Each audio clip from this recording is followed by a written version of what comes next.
We'd like to take every opportunity to hear the next incredible speaker.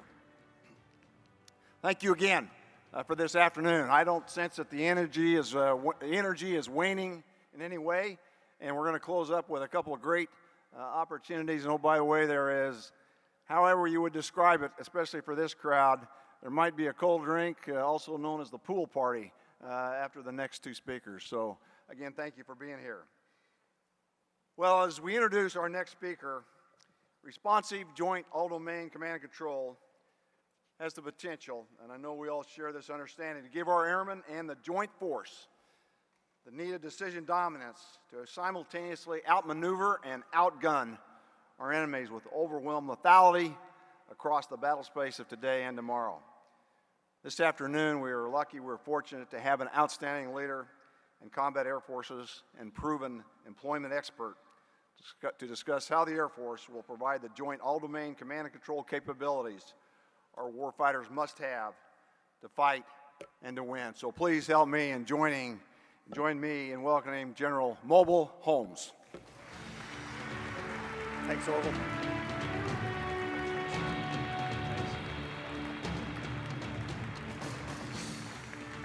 All right, good afternoon, everybody. Here we are in the coveted 4 o'clock speaking spot with the topic that's the same thing everybody else has talked about all day. I'm sure you're fired up about it. I'm going to do my best. I want to thank the Air Force Association for doing all the work that makes this event possible so we can be here together. I want to thank our industry partners that pay the money to the Air Force Association so that they can make this possible so that we can all be here together. I want to thank our international Air Force partners that are joining us here so that we can stay on the same page and do the things we need to do together. And what I'm going to try to do is talk a little bit about, to follow on from what Shags and CQ and Cobra talked about this morning, of how do we go from where we are with the ideas we have to make what we're talking about a reality, and what will it take from us to make that happen. But first, I'll tell you my favorite little joke or funny story right now. Many of you know, if you look around, that we have multiple old bald-headed 4-star generals in the Air Force, and we kind of look the same. And I told this story before, but Arnie Bunch and I are from the same neighborhood in East Tennessee, and people confuse us. Jay Raymond, the commander of our great new Space Force, we're also sometimes confused, to the point that I get clippings mailed to me from my, cousins and aunts. So, Mike, we're so proud of you. Here's this picture we saw. And I'll look at it and go, Arnie Bunch. Or Jay Raymond. And 2 weeks ago, when General Raymond, the commander of our Space Force, got invited to be a part of the State of the Union address, I made my weekly call to my mom and dad, and my dad said, well, why didn't you tell us? I go, what are you talking about, Dad? Well, the State of the Union. What are you talking about, Dad? Well, you didn't tell us you were going to be there at the State of the Union. I go, come on, Dad. That was Jay Raymond. And then my favorite part, Dad says, are you sure? Yeah. Yeah, I'm sure, Dad. But I'm proud to be a part of that group. I'm proud to be a part of the team that works with you. And let's go ahead and get started. We start with the problem. What are we up against? And I'll talk about 2 different parts of it. But we know that China has watched what we do for the last 15 or 20 years and has tried to come up with a way to counter what we do. And I'll oversimplify it. There are a lot better experts here on it. But they invested in the exquisite intelligence tools to be able to find us and see us long before we get close to them, and then multiple long-range fire systems to be able to target us at distance and keep us at distance. And we're oversimplifying the problem. We're in a battle of long-range fires with them, and they're shooting at fixed targets, ports and airfields that you can find the GPS coordinates for in advance. Those are the places we have to be at some point. And we're trying to find and keep custody of mobile, agile, intelligent targets that are hard to find. And so they know where we're going to be, and they've invested in systems to hit us where we have to be. and we have to find them where they are. And even with the newest hypersonic weapon, we still have to find that target and keep custody of it long enough to do what we call completing the kill chain to be able to put that threat at risk. And so that means the battlefield that we're all preparing for, because of those things, has changed. And I'll simplify it to say it means that there are no boundaries on that battlefield anymore. Anybody can see anywhere on the battlefield, including our garrison, before we start. So at our bases at home, GPS coordinates are known. More than that, network coordinates are known to be able to reach out and touch us with non-kinetic tools, cyber tools, to keep us from ever even deploying. So there's no boundaries on this battlefield. There are no hiding places. When you take the sophisticated means they're acquiring and then you add the publicly available information tools that all of us are vulnerable to, where we have Facebook pictures and all those things out there, we can't hide. In general, they know where we are, and there are no sanctuaries on this battlefield. You can't say, hey, give us a minute, we just got to the port, we'll let you know when we're ready to come into the fight, and we'll move forward into the battle area and fight. So those things mean that we know those about each other. And so how do you win? I think you win by operating at a tempo that they can't keep up with, and by putting them on the horns of multiple dilemmas. You know, you heard the chief talk at a previous AFA about, one lantern if by land and two by sea, and he wants to make the enemy run out of lanterns. We want to create enough options for our warfighting commanders that the enemy doesn't know where we're going to come from next, and that we can choose between those multiple options. So on the warfighting side, as CQ and his team have to get ready and prepare if they had to fight China, you have to think about those details. But we know that we're in a competition now and that we don't wait for warfighting. And the character of warfare has been changed, and we see it every day by the information tools in this environment that we now live in. So we know that it's easy to enter for a nation state. It doesn't take a whole lot of money to build an information warfare force. You can manipulate the environment. You can threaten our ability to operate in the domains that we have dominated without challenging us in that domain, but by challenging us in this information warfare domain. And we know they're going after our abilities to compete with them. We know they manipulate data. We know that this technology is proliferating. And we know that both nation states and criminal organizations are poking around in our networks trying to steal our property to gain an asymmetric advantage. We'll come back to this, but this also offers us a way to close gaps and to make the quickest change that we can make in the balance between us and China and also Russia. So at Air Combat Command, I enjoyed listening to my brothers talk this morning that lead the warfighting organizations. Our job's a little different. We help prepare, so we organize, train, and equip airmen. We put those words in that order on purpose. We're not providing airmen to weapon systems. We're organized, training, and equipping airmen. Airmen who fight in multiple domains. We classically have said we fight in the air, but we fight from the ground. We fight in cyber. We fight in EW. Yes, we fight in that space environment. And what do we think our job is? We think our job is to control and exploit the air, space, and the electromagnetic spectrum. So air probably makes sense. Why does ACC think their job is to control, space? We think with our new Space Force partners that we're going to have to work closely because many of the threats to the Space Force are actually on the Earth right now. And we need to be prepared to be the strike arm of the Space Force, to be prepared when called on to counter anti-satellite systems left to launch, to counter directed energy systems before they can fire against the space system, to go after the enemy's command and control and their space superiority sensors and to be a partner there. And then the electromagnetic spectrum to us means the place where our classic electronic warfare efforts and our burgeoning cyber capabilities come together in that electromagnetic spectrum. And then if we're going to do our job to control and exploit the air and space, that we will have to control and exploit that electromagnetic spectrum. And again, the fastest way we have to catch up and address gaps, I think, is working in that electromagnetic spectrum and information environment space. It took us 20 plus years to develop, the F-35 and field it and get to FOC. We can operate much faster in this space, and so I think we'll have to. So that leads us to what we've been talking about all day, joint all-domain command and control for multi-domain operations. And Preston's sitting down here, and yes, Preston, I steal your slides. I steal them shamelessly. I try to stay on the same page with you and your team and what you're doing, and part of the way I do that is by stealing your slides. So we know that we need to be able to do offensive and defensive effects in all domains. And we want to support one domain with systems in another. And look, that's not new. We've learned working with our land partners that we want to put the enemy in a position that if they bring their ground forces together and achieve mass to take on our ground forces, they'll be extremely vulnerable to air forces. And if they disperse them so we can't kill them from the air, they'll be extremely vulnerable to ground forces. So we've always worked multiple domains together to create an advantage and take advantage of that. We know this capability we're building has to work in contested environments, which, as Mike Fantini says, we're going to have to fight.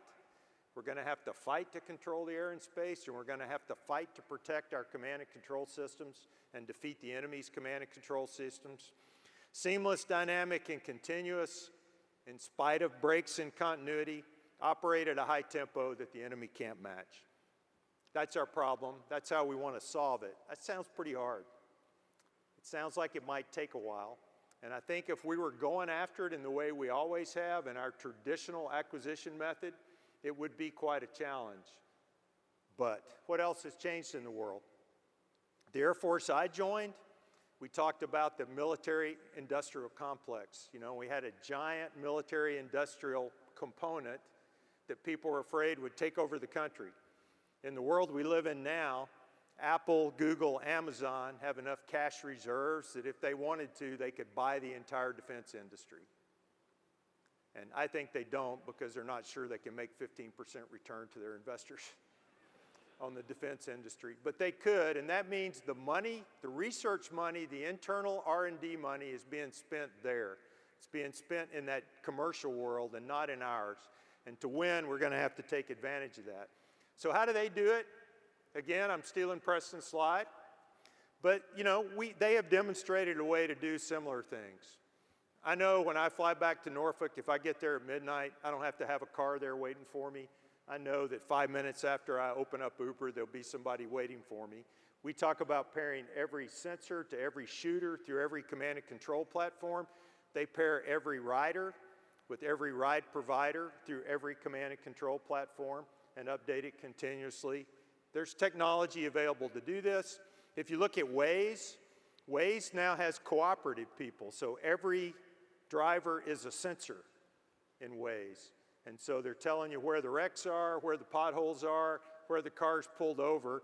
And if you live in an urban environment, when I lived in DC and I'd be making my way with Waze, you know, through the back roads, I learned that there are people that don't particularly appreciate that. And there are people that put a wreck in the school zone every day at 2:30 to keep the Wazers from flowing through their neighborhood. So there is anti-command and control warfare going on also inside this app. So there are ways to do this, and our industry partners are ready to help us do it. Preston and his team have developed this architecture. I'm not going to talk about it except to say it's sound. And when we had our recent Command and Control Summit, the Army and the Navy put up slides that looked a whole lot like this. Everybody kind of agrees this is the way to go. And when our young warfighters get together and look at problems, they all come back and say, we need purple command and control. It takes too long for us to do air command and control and ground command and control and Navy command and control and then try to come back together and talk about what we're going to do. We need to put it together and make it purple. So I stipulate that I agree with that, and we're going to have to make this happen. But we also know that it takes more than a new technology to make a fundamental change in the way we fight or in the way our warfare works. The literature says that to have a revolution in military affairs, you take a new technology that delivers something better to you, but it doesn't really revolutionize warfare unless you combine it with a new way to think about how you use that technology. If you just apply a new technology to what you've always done, it'll make you a little better, but it won't revolutionize the battlefield. And then sort through the organizational changes that are required to make it work. So it takes all three of those things to make a change. We've been kind of focused on that first part, on the technology. And to carry this through and make it a real revolution in the way we fight, to create an order of magnitude improvement in our capability, Salty said, you know, to get to 3 times 3 times 3 and be 27 times better. And when he talked this afternoon, we have to pair it with the other parts. So on the equipment side, yep, the connection and the connectivity that we're building through the ones is going to be critical. But to connect every sensor to every shooter, we'll start with what we have, but there's going to be other sensors that we want. There's going to be other weapons and other platforms that we want to plug into that. We got to sort through that. We have to think through what are the intel requirements for this new system that we're pulling together. What do we need to know and how are we going to know it? And who's going to do that thinking there? You know, we talk about wars of cognition instead of wars of attrition. And one of my jokes is wars of cognition need cognitors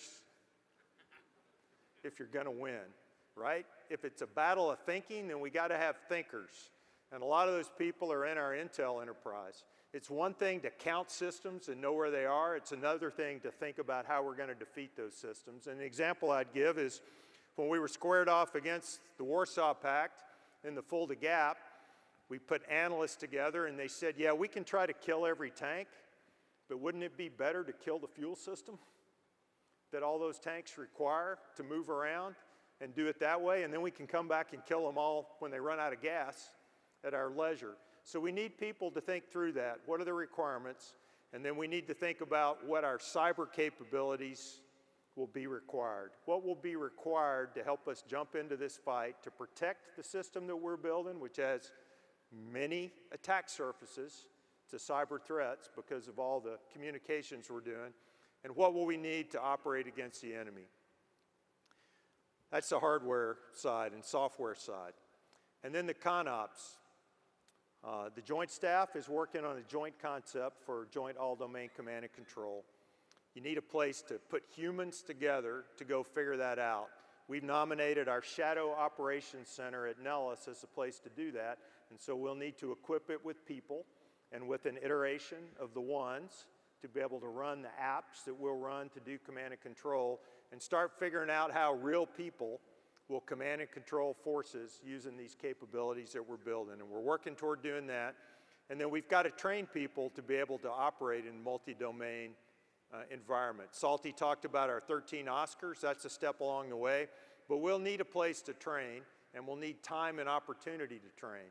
Right now, our AOCs, as good as they are and as effective as they are, they're kind of busy every day serving a component commander, and we're going to have to make sure that we provide them with the capability to train, which means having enough people to have some people training every day and having a robust, realistic system with constructive forces to command and constructive forces to fight in multi-domains so that they can work through this and practice it.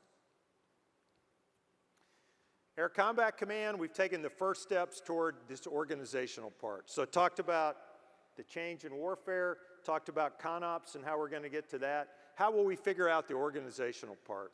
It started with bringing 24th Air Force over into Air Combat Command for us, and then the next step was putting 24th and 25th together into 16th.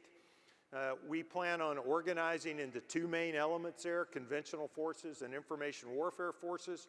We've done the second part, and Tim Hawk and his team are finalizing what will that combined staff look like after we put the 2 staffs together, and what will the operations center look like that's able to command and control all the forces that he brings to support combatant commanders.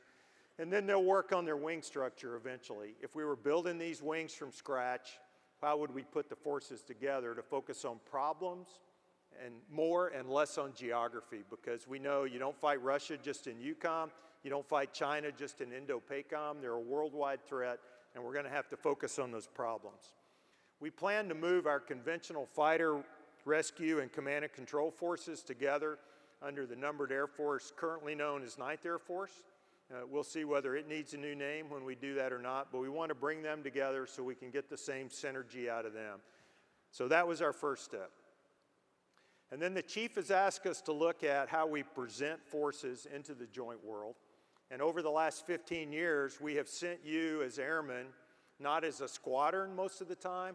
We've sent you as unit type codes or UTCs from your squadron, maybe as small as 1 airman or 2 airmen.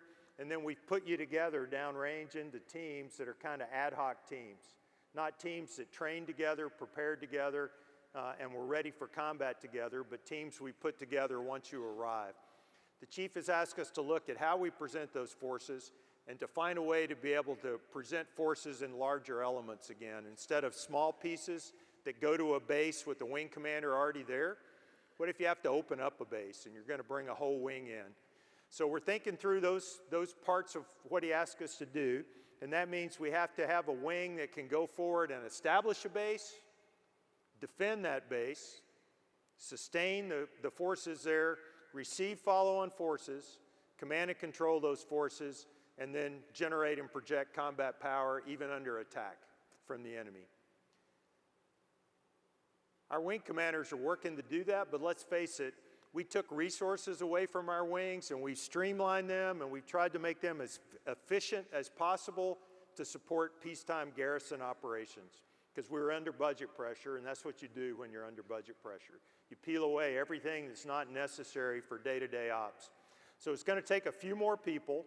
My wing commanders think it's really in the number of less than 50 to try to give them the wing operations center they need without robbing the squadrons to do it. And it's going to take some comm gear.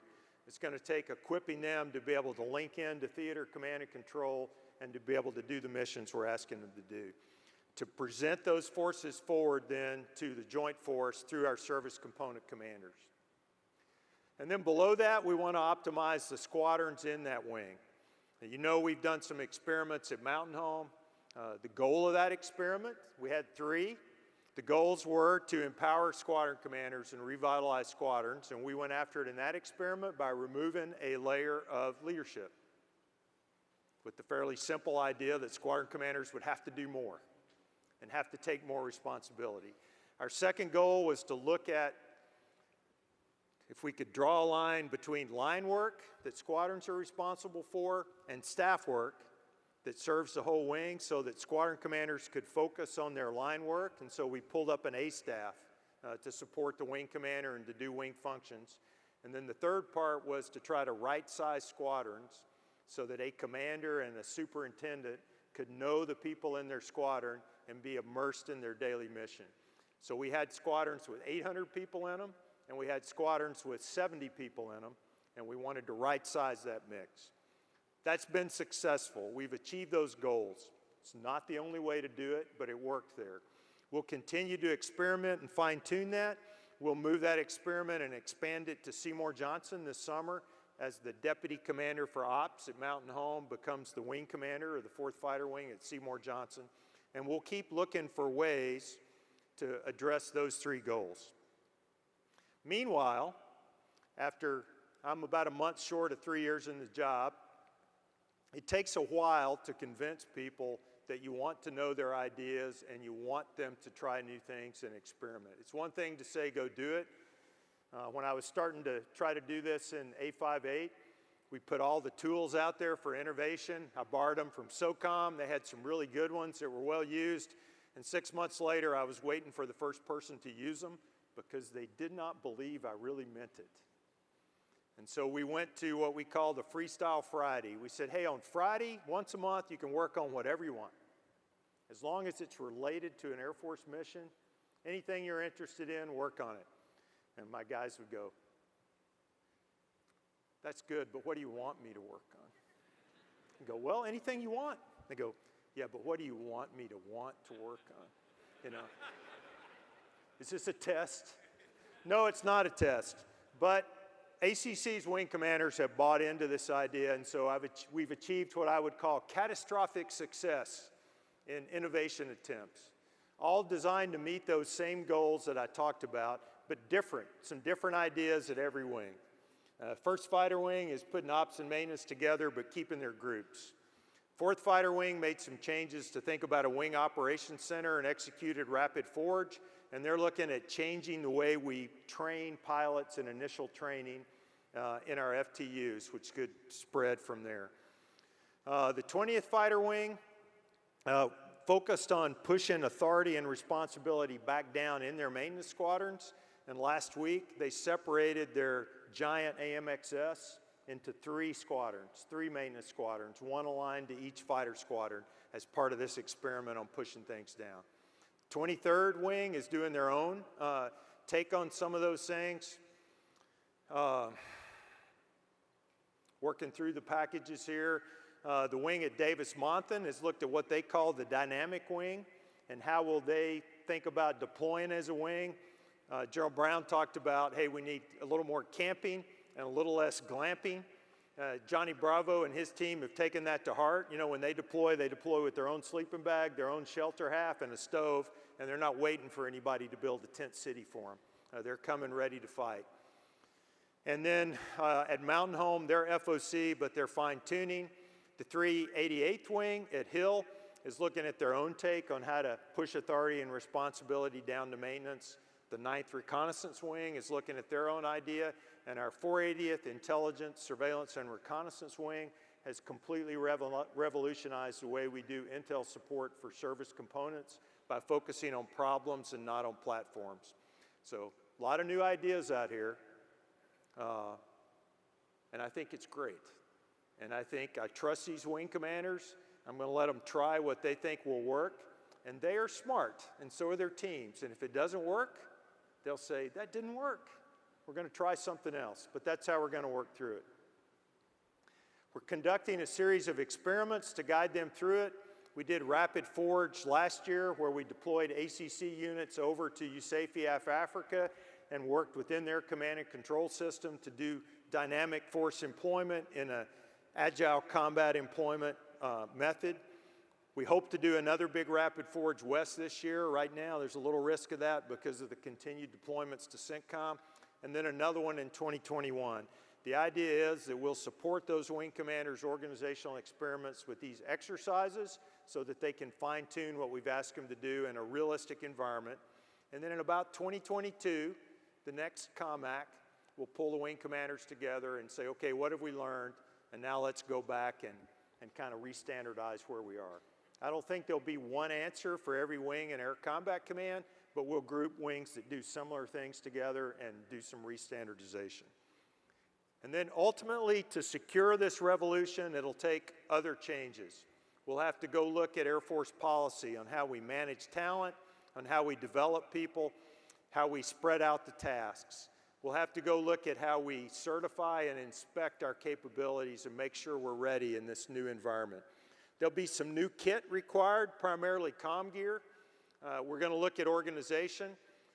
We'll have to train our airmen different. If you're sending airmen out in multi-functional teams, your airmen need to be able to do more than one thing. And we found in our Rapid Forge exercise that that was one of the things our airmen really enjoyed, was getting a chance to move from an office environment to be part of a team in an airbase squadron that was generating combat power in Europe.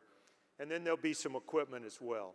We will work with our brothers and sisters across the Air Force and in the Air Staff to try to work through these second-order implications and settle on an organizational structure that'll let us make the most out of the revolution that Joint All-Domain Command and Control makes possible.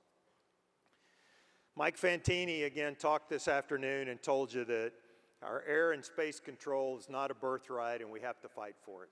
And I think he's right. And I think we can fight for it, and I think we can still control the air and space. There are people that think we can't. I believe we can. I think we have a path toward doing that, and I think we can do it together. And it's important that we do it, not because we want to, but because the joint force and the American way of war depends on us to control the air and space. And when we get it right, this is a picture from the 2003 invasion of Iraq. This is a group of soldiers that are making their way to Baghdad. They've been on the road for about 2.5 days here. They're exhausted. They're taking advantage of the daylight to take a break. They park their vehicles to protect themselves from the threat they're worried about. What does this tell you? Anybody?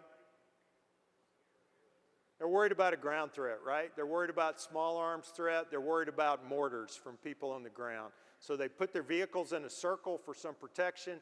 They've dug some some holes to be able to get below shrapnel from a mortar so that they can safely take a nap, and they're going to rest a little bit and move on. They are not worried about attack from the air, or they would be dispersed. They know that overhead there's a satellite constellation providing continuous monitoring. There's an RPA and ISR enterprise that's keeping an eye on their flanks, and if they get into trouble, the entire weight of the U.S. Air Force will come to them rapidly to take care of them and keep them safe. If we get control of air and space wrong, if a nation does, it looks like this. So this is the first Iraq War, and this is what happened to Saddam Hussein's force when they tried to leave Kuwait without being able to control air and space. You could substitute an airfield here. You could substitute a ship with its decks cleaned off. This is what happens to a force that doesn't control the air and space. So this is our sacred trust. This is what the Joint Force depends on us to do. We can do it. And this is my call to arms, that taking advantage of the things that are being provided that can change the way we fight in Joint All-Domain Command and Control, that we, this government, uniform, industry team, can do this. And the Joint Force depends on us to do it, and nobody else will. So thanks for your time. I have cleverly exhausted all 30 minutes of my time, but you can ask your questions to the General Scobie and General Hike and General Pierce that are coming up next. Thank you.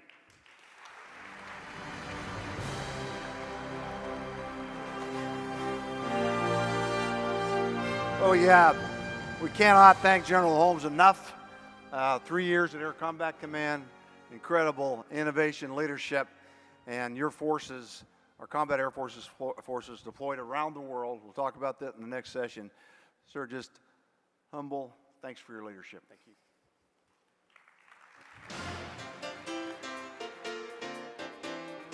Ladies and gentlemen, please remain in place. We'll begin the final program of the day in just a couple of minutes.